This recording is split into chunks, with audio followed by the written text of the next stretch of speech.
بیننده های عزیز، همراهان گرامی، سلام علیکم. امیدوارم که جور و صحتمند و سرحال باشید. امروز کوهنوردی آمدیم. کوه سلیمان یکی از کوههای مشهور افغانستان هست. همراه تعدادی از دوستا با همراهی جناب استاد محمودی، آیت الله محمودی، الان در او بر میگردیم سمت خانه. خواستم که شما هم از این منظری که ما میبینیم شما هم لذت ببرید. گلی لالک یا گلی لاله. دوستای عزیز، امسال متاسفانه از اول بهار تا الان بارندگی نشده.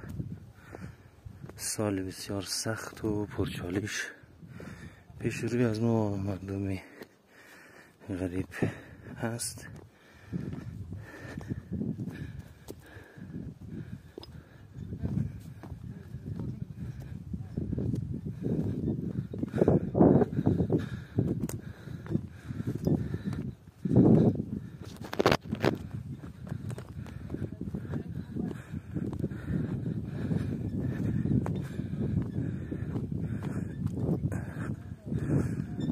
طبیعت زیبا، دلنشین و بسیار آب و هوای خوب.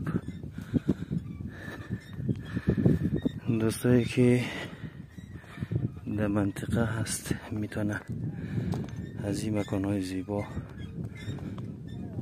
در فراغت خود دیدن کنه.